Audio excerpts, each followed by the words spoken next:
Next on Accident Investigator, a woman dies after her car plunges into the cold waters of a river.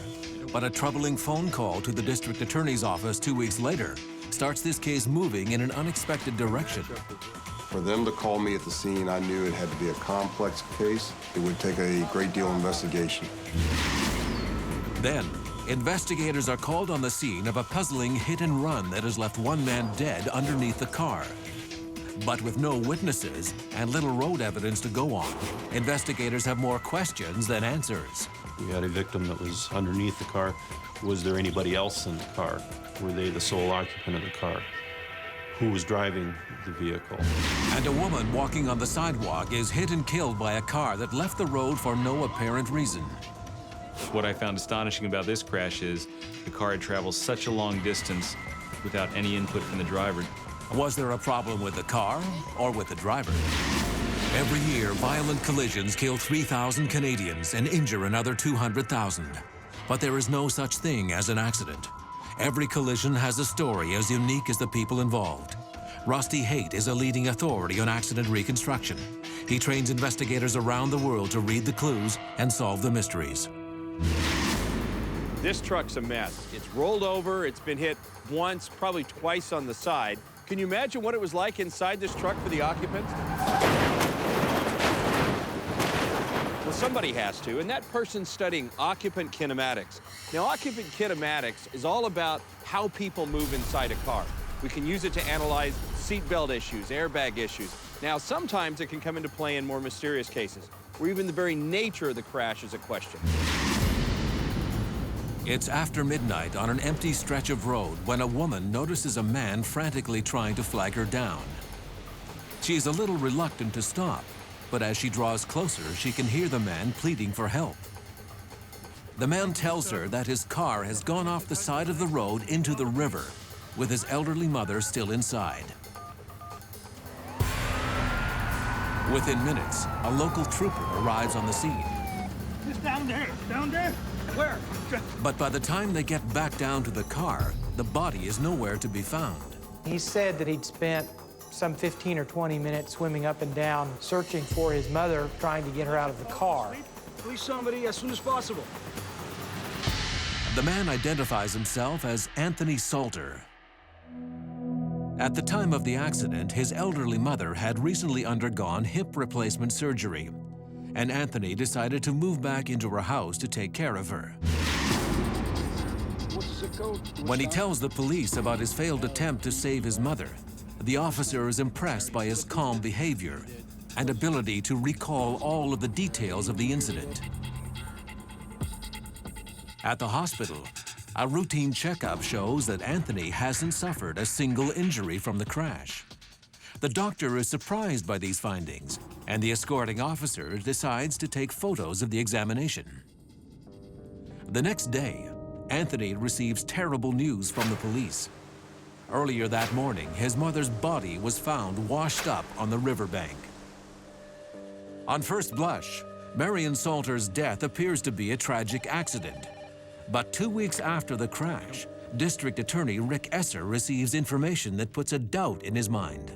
The first phone call that was of great benefit to the investigation was one from an insurance agent.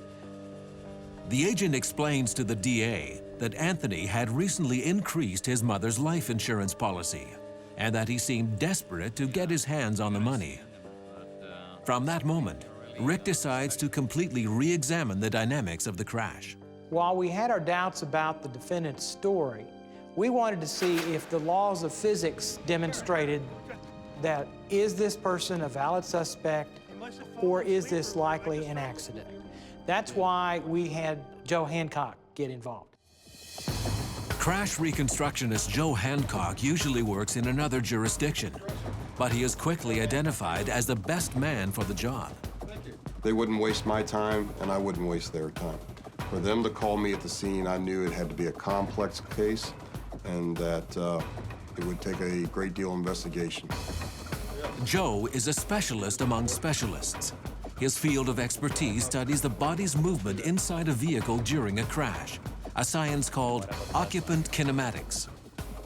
In the information that I received from Mr. Esser, was that Anthony had advised the investigators that he was driving his mother home from a bridge game. She had just recently had a hip operation and she was under medication. But as they were traveling down the road, he was traveling approximately about 70 miles per hour when he must have fallen asleep. And when he fell asleep, he drifted off the road and he did not wake up until his vehicle was just entering the water.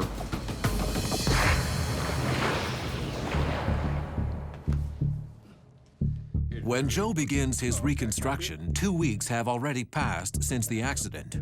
Thankfully, local authorities have done a thorough job documenting the scene.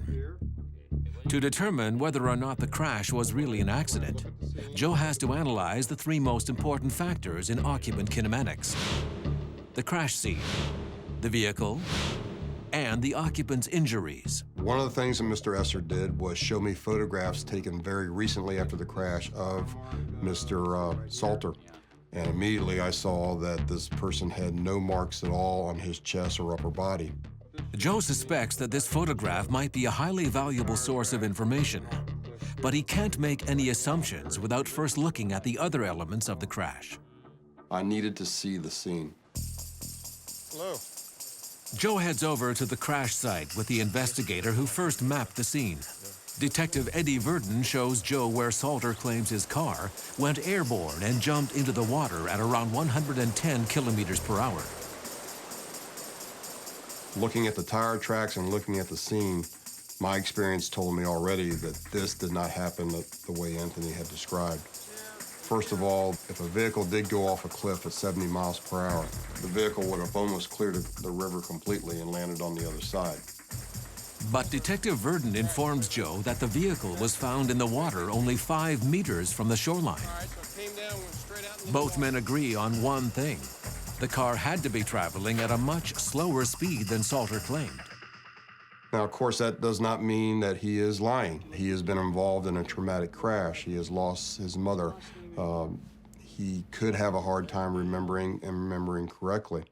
My job is to not really dwell too much of what Anthony said, but what does the physical evidence tell me? Joe's next stop is the embankment. At the base of the cliff, he can easily see where the vehicle left the cliff and came down. Then, on the edge of the shoreline, hidden between the rocks, Joe makes an amazing discovery. I noticed that there was debris from a vehicle still in the rocks.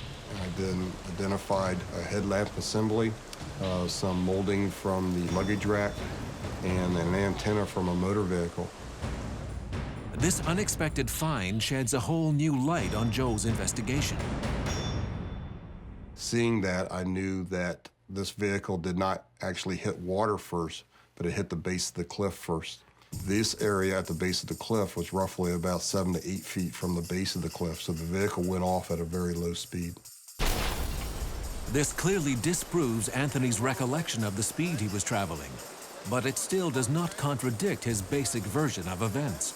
It's entirely possible that the car simply slowed before plunging off the cliff. We were able to determine that the vehicle left the cliff roughly about 19 miles per hour and hit the bottom of the cliff at 22 miles per hour. Meanwhile, at the DA's office, Rick Esser receives a phone call from a woman introducing herself as Marion Salter's former private nurse. Mary Ross says she decided to call the DA after she learned about Marion's death in the newspaper. She informs Rick that Anthony had let her go a few months earlier, saying that he couldn't afford her services anymore. Good afternoon. According to Ross, Anthony kept complaining that the costs related to his mother's condition were forcing him to postpone his own retirement.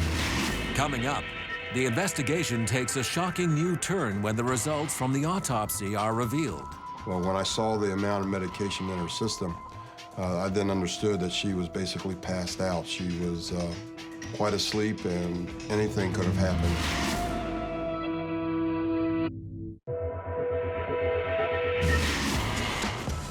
A woman suffers a horrible death when the car she and her son are traveling in drives off the road into a river.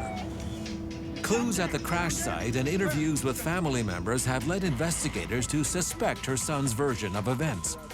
But so far, there is little concrete evidence that would suggest any wrongdoing. The even if he's lying, does not mean there's anything else about this crash. But I need to do a complete reconstruction. Then, the autopsy reports come in with shocking findings. Oh, good, the autopsy. While confirming that the victim died from drowning, it also shows that there were abnormally high levels of sedatives in her blood. Well, when I saw the amount of medication in her system, I then understood that she was basically passed out. She was quite asleep, and anything could have happened. This information is a major break in the investigation. While Anthony's mother was taking pain medication for her injured hip, the levels were far beyond the prescribed amount, suggesting that someone may have tampered with her dosage in order to render her unconscious.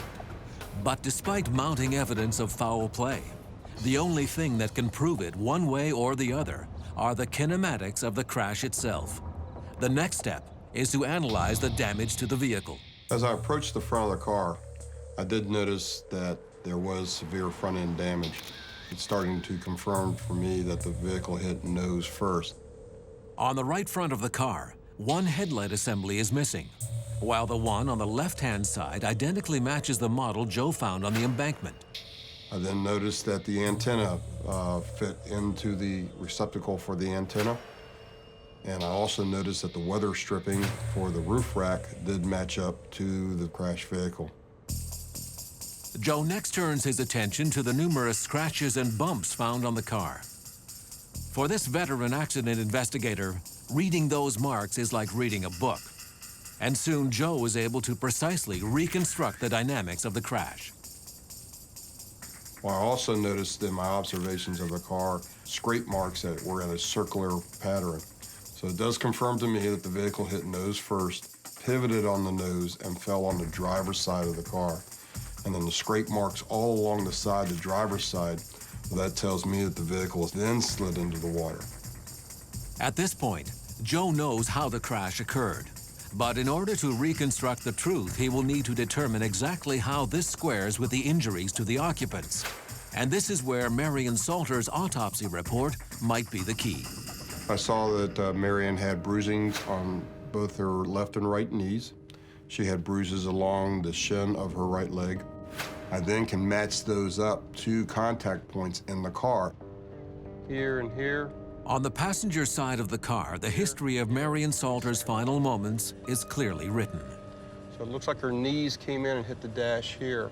That the ashtray is broken. All the marks that Joe finds on the passenger side are consistent with Marion's exact injuries. They also indicate that the victim was not wearing a seatbelt. But Joe suspects that the final clue may lay on the driver's side. Since he saw that photograph of Anthony's unharmed chest, Joe has been mystified as to how he could survive an accident of this magnitude virtually unscathed. This is the crux of the entire investigation. If he can prove that Salter was not in the vehicle at the time of the crash, it will be enough to bring charges against him. If he's not belted in the car, this is what should have happened. He should have hit the steering wheel like a person falling off a two-story building. You would have seen contact points of his body against the steering wheel in the column. We did not see that. The absence of marks shows that Anthony Salter was certainly not driving this car unbelted when it went over the cliff.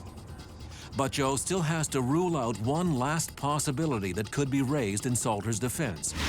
What if Anthony was actually wearing his seatbelt?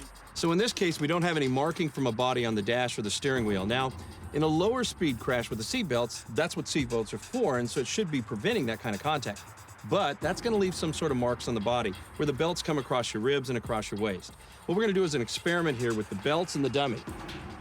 We're going to go ahead and take this belt. I'm going to put chalk on it to show where it would mark what's called the D-ring here.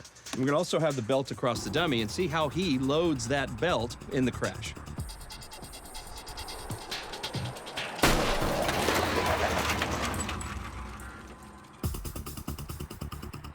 Let's see how my buddy the dummy did.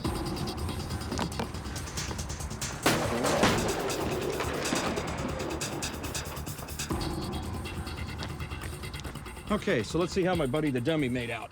We're gonna look at the belts, and you can see where the belt actually made contact. You'll see it in the footage. There's a mark on the chest and on the stomach here. And then at the point, and this is exactly right, at the point where the belt went through the D-ring, you can see where it scraped away some of the chalk, and there's actually a little blur, a little smear mark there. That's from the body loading a belt. That's what we expect to see when we have a driver. In Anthony Salter's car, the driver's seatbelt is still in perfect condition. And with this photo that was taken on the night of the crash, Joe was able to prove that Anthony didn't sustain any bruising. If he was belted in the car, he should have had these bruises across his shoulder. That did not occur. We had such a mountain of evidence against him, we decided to place him under arrest. We had no doubt that he was going to be convicted. During Anthony Salter's trial, Joe Hancock reconstructs his version of the crash for the jury. He leads them step by step through the sordid details of Anthony's intricate plan to murder his mother. A staged criminal act had taken place.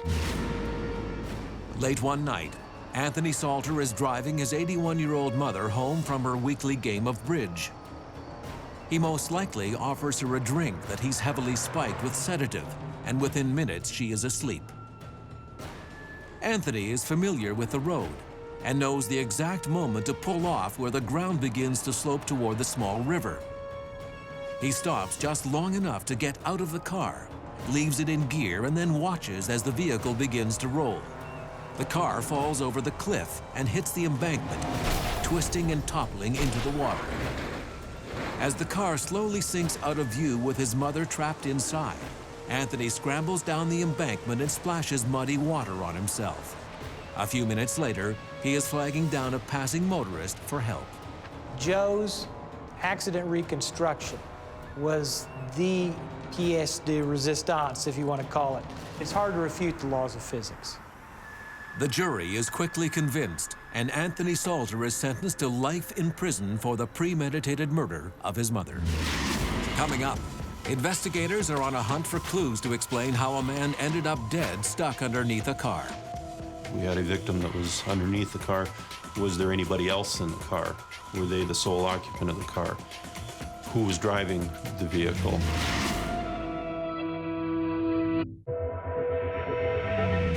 In car crashes, body movements occur in a split second, literally in the blink of an eye.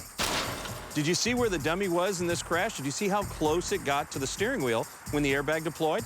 In a crash test like that, high-speed cameras can document a sequence happening too fast for the human eye. But in the field, there's no high-speed cameras. It's up to the accident investigator to use good observations and make the right deductions, particularly in occupant ejection cases where you're trying to figure out who might have been driving. It's early on an ordinary Monday morning, and two kids are taking a shortcut on their way to school. But as they move through a densely weeded area, they spot something in the brush that turns out to be anything but ordinary. Minutes later, police secure the scene of a fatal car accident.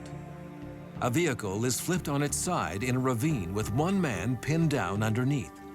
Leading this investigation is crash reconstructionist Tom Stoley. My main role is to gather facts, information, evidence to determine all of the elements surrounding this particular crash. We had a victim that was underneath the car. Was there anybody else in the car? Were they the sole occupant of the car? Who was driving?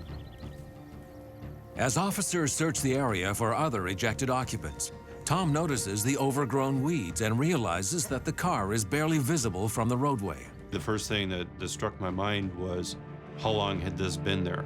It could have been hours, it could have been days. A paramedic confirms that the man is dead and has been probably for a few hours. But taking the corpse away at this stage could potentially disturb crucial evidence. I decided to keep the body in place until we had a chance to really go over the scene and gather everything we could.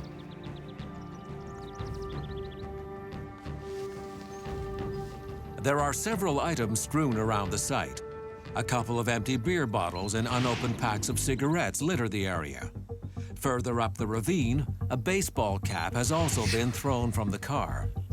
Inside the vehicle, the contents of a wallet are spread out, and police quickly find a license that reveals the identity of the victim. The name Alex Trevino is well known to the police.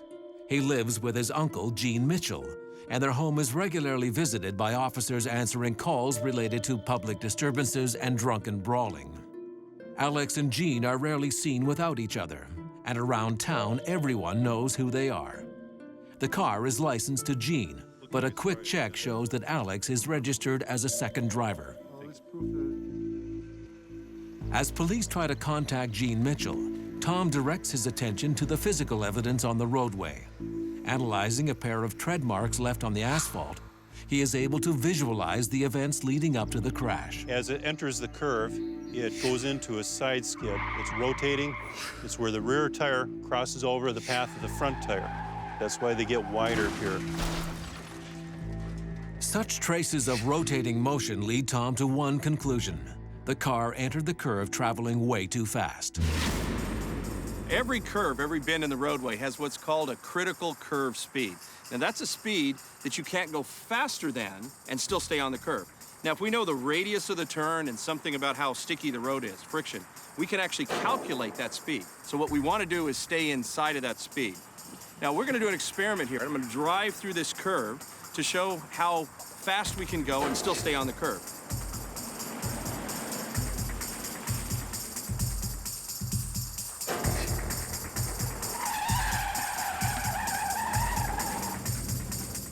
So there it is. It doesn't take more than about 5 miles an hour over that critical curve speed, and you're out of control. Those yellow signs, they're there for a reason. Someone's already done the calculation for you. Follow the direction. Obviously, the driver who caused these tire marks wasn't following directions at all. I was able to determine the speed of the vehicle, and it was in the neighborhood of 61, 62 miles per hour. More than 30 miles per hour, the speed limit. It's also clear that in order to shear off a utility pole like that, there had to have been a massive impact. As an accident investigator, Tom's role is to make sure that every aspect of the crash matches up with his observations. The car's left front and back wheel rims are broken, probably due to it sliding sideways. And the damage at the rear end of the vehicle is consistent with slamming into the utility pole. But as Tom finally authorizes the removal of the victim's body from the scene, he is surprised to see that Alex's body shows no sign of injury. It was fairly undamaged for this type of collision. Tom then receives confirmation that no other victims, dead or alive, have been found in the surrounding area. Naturally, this would suggest that Alex was traveling alone and that he was the one driving the vehicle. But Tom has his doubts. Well, one of the first things that drew my attention was the victim was clutching a pack of cigarettes in his hand, and the driver was trying to steer through the curve, trying to steer back onto the roadway. How do you do that with a pack of cigarettes in your hand? Tom has a growing suspicion that someone else was driving the vehicle.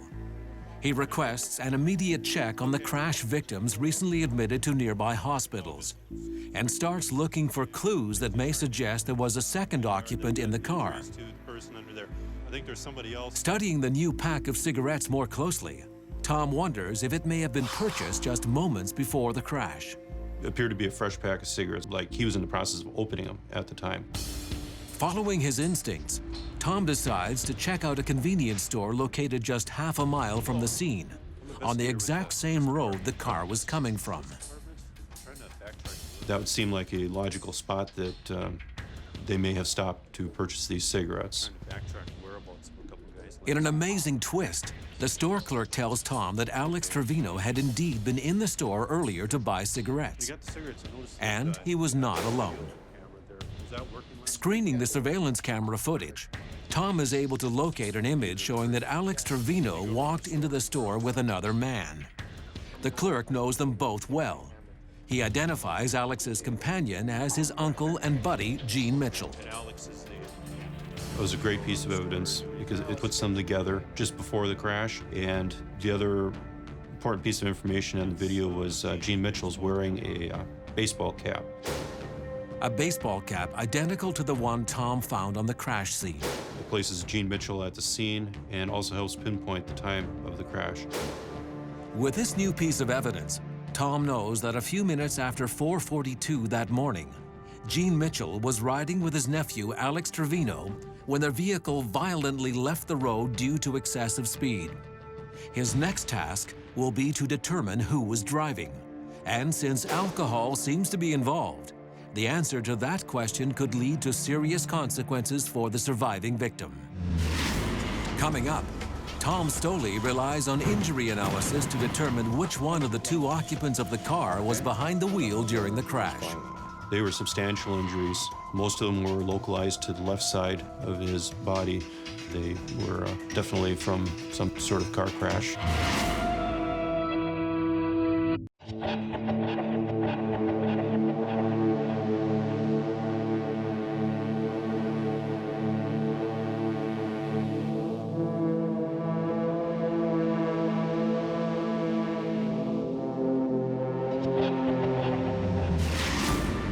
Investigator Tom Stoley has just discovered that an accident victim found dead on the roadside earlier that morning was actually traveling with his uncle just moments before the crash. But the uncle is nowhere to be found. On his way back to the police station, Tom receives a call from dispatch. He learns that Gene Mitchell has been admitted to a hospital just a few miles from the crash site and is being treated for multiple injuries, including what police call road rash. Tom requests that a blood sample be taken from the suspect and rushes to the hospital. I want to get the blood as soon as possible. Road rash is a term that we use in medicine to describe an abrasion. Oftentimes when someone falls on asphalt, they fall off a bicycle, they get ejected from a motor vehicle accident, you will see the skin abraded. Road rash is something that we see very, very frequently. Okay. Hi, I'm Investigator Stoley. I'm here to meet with one of my colleagues. Oh yeah, just right there. At the ER entrance desk, Tom meets with a patrolling officer who tells him that he'd found the suspect about an hour before. Hey, stop! Hey. Mitchell had been shirtless and obviously intoxicated, yelling and wandering in the middle of the street. When the responding officer went to talk to him, he quickly noticed severe abrasions across the left side of Mitchell's head, leg, arm, and chest. He claimed that he had been the victim of an assault. He had been beaten up by one or two other people. Mitchell's wounds did not appear consistent with this type of assault. There were no bruises or similar injuries you'd expect to result from an attack. But the injuries were serious enough for the officer to take Mitchell to the hospital. Next, Tom interviews the ER physician handling Gene Mitchell's case. Dr. Bill Marciano tells him that both of his patient's clavicles are fractured. Mitchell also has 6 broken ribs, a punctured spleen, a collapsed and contused left lung, and many cuts and scrapes. They were substantial injuries. Most of them were localized to the left side of his body. They were clearly not injuries from an assault. They were definitely from some car crash. Injury analysis is a key element in accident reconstruction. And as the doctor enumerates Mitchell's injuries, Tom continues the reconstruction of the crash in the same way as you would build a brick wall, piece by piece.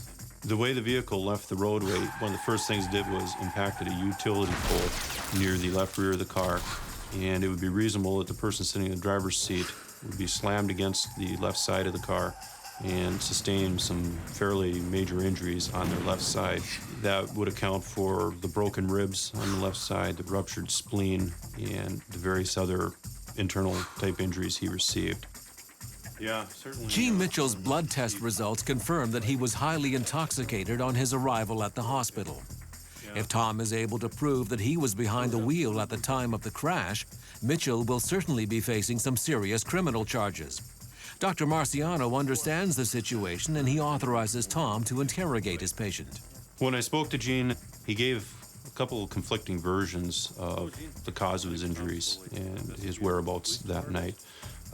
Finally, he did admit that he was with Alex Trevino and that he was in the vehicle. However, he wouldn't say that he was driving. He stated that Alex was driving. All the physical evidence so far suggests that Mitchell may be lying. But Tom knows that if the case goes to court, he will need all aspects of the crash scene to match up with his reconstruction. And one mystery remains. Why would Alex Trevino's body suffer so little damage in the accident? Back at the scene, Tom starts looking for physical evidence that may help him put that last brick in the wall. The driver's side window is broken. All the other window glass is intact. The passenger would have had to been ejected out the driver's side window, as well as the driver. This single observation solves the mystery of Alex's undamaged body and allows Tom to finalize his reconstruction of the events that led to Alex Trevino's untimely death. In the middle of the night, Gene Mitchell is driving back home from a bar with his nephew Alex Trevino. Severely intoxicated, Gene's reflexes are highly affected, and his car enters a curve at more than 50 kilometers per hour faster than the curve's critical speed limit. Unable to complete the turn, the vehicle skids to the left side of the road and hits a utility pole before it starts overturning in grassy terrain. Gene Mitchell is crushed up against the left side of the car, and his body absorbs all the violent impact. In the process, he acts as a virtual shield protecting Alex Trevino from any bodily harm. After the first roll, Mitchell's body is propelled through the driver's side window and lands violently on the ground. But by the time Alex passes through the already broken window, the car has lost some of its momentum, and he lands softly on the long weeds. Unfortunately, a moment later, the car rolls on top of him, squeezing his body into the spongy turf. The cause of death was positional asphyxia. Positional asphyxia occurs when the patient can't get oxygen into his lungs. Sometimes that is due to a heavy object on the chest, so the lungs can't expand. The autopsy later reveals that Alex Trevino suffered only 2 broken ribs and would have easily survived the crash if the vehicle had not rolled on top of him. Gene Mitchell pleads guilty to criminal vehicular operation, resulting in the death of Alex Trevino. He was sentenced to 4 years confinement plus 5 years probation.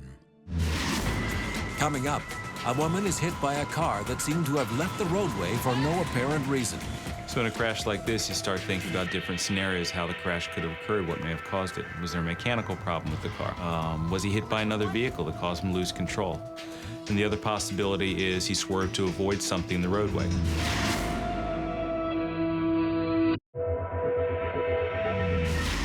The human condition often plays a role in crashes. For younger drivers, we perceive them to be reckless, inexperienced, driving too fast. It's a fact of life for those of us aging. We know our eyesight isn't what it used to be, and our reaction time has slowed down a little bit. Now, any one of these factors can play a role in a crash. Today, it's Frank Carson's job to figure out if one did. On a hot, muggy afternoon, Jane Balfour is busy working in her garden when the sudden sound of metal hitting metal jars her out of her thoughts. She looks up just in time to see a vehicle sideswipe the neighbor's car and continue on down the street towards a parking lot. Jane rushes back into the house and calls 911. When she comes back out, she sees that the car has actually come to a stop, but not before having hit a pedestrian. A passing jogger stops to help the injured woman while Jane checks on the driver of the car. Okay. My name is Jane. He's an older man, and while he doesn't seem to have any external injuries, he's only semi-conscious and his breathing is slow. Medics arrive on the scene within minutes and rush both individuals to the hospital. Frank Carson, traffic reconstructionist, is called in to head up the investigation. After the officer briefed me, I started looking around, and the only thing I could see was the driver's car hit a parked car. They were still stuck together. Garbage can had been knocked over. And, of course, the area where the pedestrian had fallen down after she had gotten hit. And that's all I had to go on at that point. Frank's job is a difficult one. He will need to determine exactly why this car left the road and hit the passing pedestrian. His findings could have serious ramifications for the driver, victim, and their families. As a first step, he runs a check on the car's registration, and the owner is identified as Mr. Harold Carlisle, a 68-year-old local man. He's over there. Frank then turns his attention to the crash site. I went back down the road from the direction that it looked like his car came to look for other marks on the roadway. But there is no roadway evidence of skidding or any other signs of braking. What I found astonishing about this crash is the car had traveled such a long distance without any input from the driver. Frank measures over 170 meters of the driverless tire marks. The car went a long distance, so he had to have been traveling at a pretty decent speed. It's a 25-mile-an-hour zone, and we were able to calculate from the marks on the roadway and other evidence that he was probably going at least 50 miles an hour at the beginning of this whole scenario to be able to travel that far, hit the curbs, hit the pedestrian, and still have enough energy to hit a parked car. Frank's at a loss. He can't begin to explain the bizarre crash.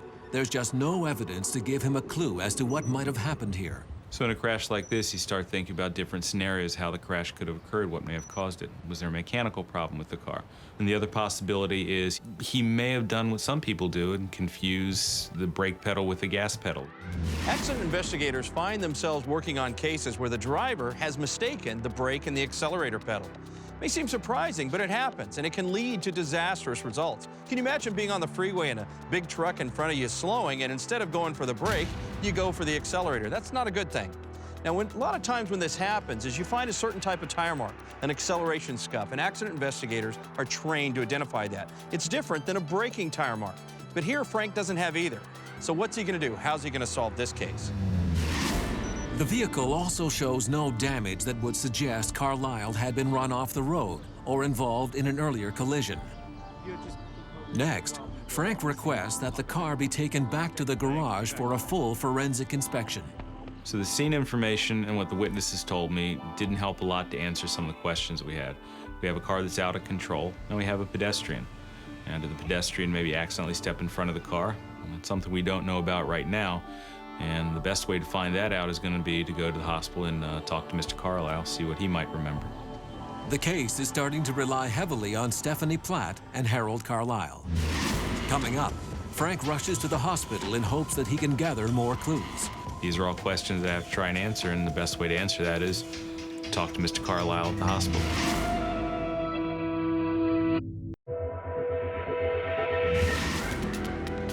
Mr. Harold Carlisle, a 68-year-old man, is involved in a dramatic accident when he loses control of his vehicle and hits Stephanie Platt. Both Mrs. Platt and Mr. Carlisle are rushed to the emergency room. Accident reconstructionist Frank Carson is heading up the investigation. Testimonies and physical evidence show Mr. Carlisle's car left the road, but it appears that he never tried to regain control before slamming into Mrs. Platt.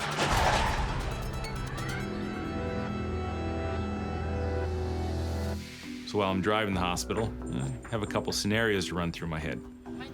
What happened to Mr. Carlisle to make him do this? Was he maybe impaired by drugs or alcohol? Did he have kind of medical crisis? Or maybe he passed out? Or could a mechanical failure have caused the crash? Frank hopes to speak with Harold and Stephanie, the only two people who know exactly what happened. But when Frank finally arrives at the hospital, neither patient is in any condition to talk.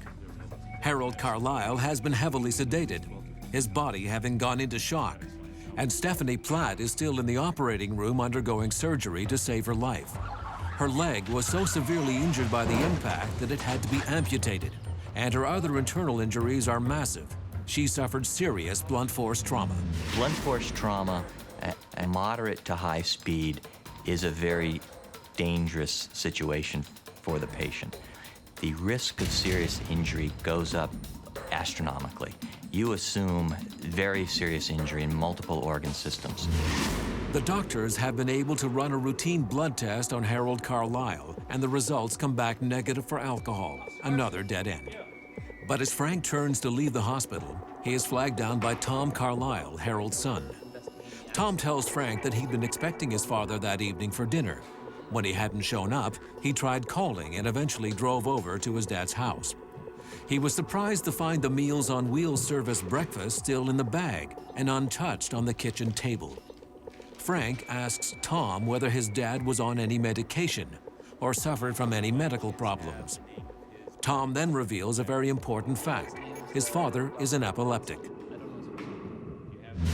You know, when I think of somebody having a seizure, I think of a little thunderstorm inside the brain. You have all these little electrical impulses like popcorn going off in the brain, but they're all going down a pathway, different pathways all over to get from your brain down to your eyes, to your ears, to your mouth, down to your legs, your arms.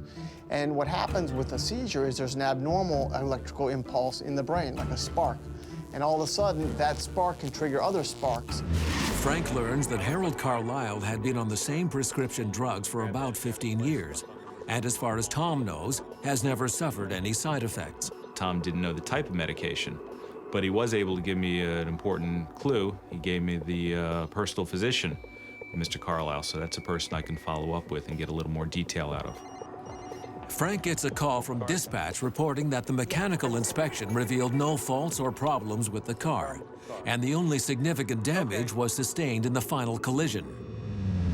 While the crash scene evidence has now been exhausted, the medical lead is all Frank has left. His next stop is Harold's personal physician, Dr. Bronson. Dr. Bronson confirms that she met with Mr. Carlisle only a month before to check on his medication. Mr. Carlisle indicated that he hadn't been suffering from any seizures or side effects. She is certain the medication would prevent him from having a seizure, provided he'd been taking the prescribed dosage. That's the next question Frank has to answer. You have to be very careful if you are self-medicating. And the reason for that is missing a dose of medication may be just as serious as taking too much of the medication. And when you're doing that and you get behind the wheel of a car, then you may put yourself at risk, but more often, you may put others at risk. Frank recalls a snippet from the conversation he'd had with Tom Carlisle about the Meals on Wheels breakfast sitting untouched on the kitchen table. According to Tom, his father always took his medicine along with his first meal of the day. The morning of the accident, his father hadn't eaten his breakfast. So there's a possibility that since he didn't eat his breakfast, he didn't take his medicine like he was supposed to. Frank immediately calls the hospital and speaks to the ER doctor. He asks that the blood test include the level of anti-seizure meds in Harold Carlisle's system. The blood test results could show something very important. If Mr. Carlisle's level of his medication, his bloodstream was too low or non-existent, he could have had a blackout. The next morning, Frank returns to the hospital. He's advised that Mr. Carlisle is coming around and is now alert enough to be interviewed. I asked him what I asked most people involved in accidents. Do you remember anything about the crash? Can you tell me what happened? Well, the last thing he remembers was hitting a curb or a bump. Next thing he remembers, he's sitting in his car, someone's knocking on the window, and they're putting a mask on his face, and the EMS personnel are there to treat him. Frank is astonished. Harold Carlisle doesn't remember anything about the crash or the moments leading up to it. That means his car was traveling driverless for a period of time at roughly 80 kilometers an hour. Again, this information fits with the possibility of a seizure, but Frank needs more information. And I asked him if he remembers the morning, if he had his breakfast. And after saying he didn't remember, he admitted that no, he didn't eat his breakfast. And then I asked him if there's a possibility maybe he didn't take his medication, because he usually takes with his breakfast. And after talking about that for a moment, he finally admitted that no, he didn't take his medication that morning like he was supposed to. The blood test confirms Mr. Carlisle's admission. The level of anti-seizure meds suggests a period of approximately 12 to 16 hours without medication. Harold Carlisle goes on to admit that he often didn't take his medications as prescribed. Rather, he took them according to his own schedule. This is not the first time that Frank has heard such a confession. He used to be a medic and isn't surprised. On long-term medication, you're supposed to maintain a therapeutic level of the drug in your system to manage your condition. And if you take your medication on a regular basis, your medication levels go up and down, just like a roller coaster. And that's not a good way to manage your medical condition. Tragically, Harold Carlisle's failure to adhere to his dosage requirements costs Stephanie Platt her life. Doctors are simply unable to repair damage to her spleen and liver, and Stephanie Platt dies 24 hours after arriving at the hospital. This is a sad case for the family, certainly of Miss Platt, who was killed in the crash, but also for Mr. Carlisle. He's going through his life managing his condition without knowing that the way he is managing it, by not taking medication properly, could cause a problem like this. With the final piece of the puzzle in place, Frank can now recreate the tragic events that led to a young woman's untimely death. After failing to take his medication that morning, 68-year-old Harold Carlisle suffers an epileptic seizure and blacks out behind the wheel. His car careens out of control, hops a curb, and slams into pedestrian Stephanie Platt. The violent force of the collision causes massive internal injuries that ultimately claim her life.